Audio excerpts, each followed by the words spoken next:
Marjorie Taylor Greene did the unthinkable this week, folks. She managed, through her stupidity, to unite both the left and the right, who came together as a harmonious one to ridicule the hell out of her on social media after she definitively said that she believes vaccines cause autism. Now, I will read her full post in just a second, but before I do that, let me go ahead and just point out the fact that it wasn't just the right and the left coming after her. There were so many community notes on her post, links to scientific studies debunking her claim, that you couldn't even see them all. Like, you had to click on a separate page in order to see all of the community notes put on there, again, by Republicans and Democrats. For a brief moment, the country was united in our hatred of the stupidity of Marjorie Taylor Greene. It was a beautiful moment, folks.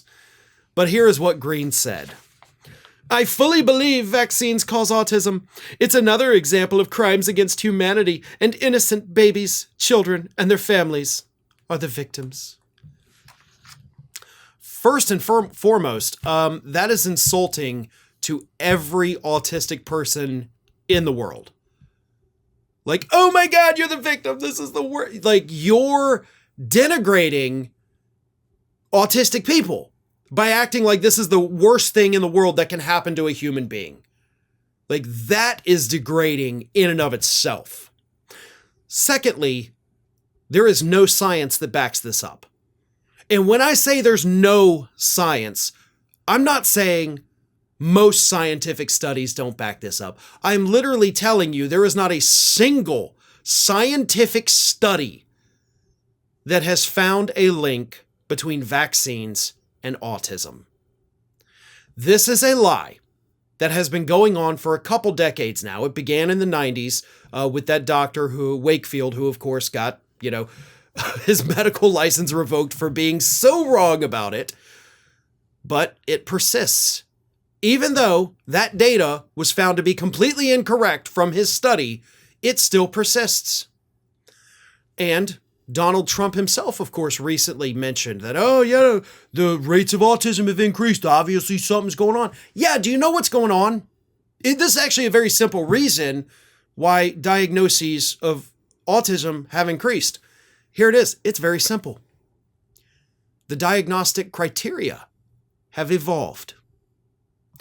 Way back in the day, a few decades ago, I guess, we didn't really have a set system, a basic set of criteria for anything on the autism spectrum. We didn't have a spectrum.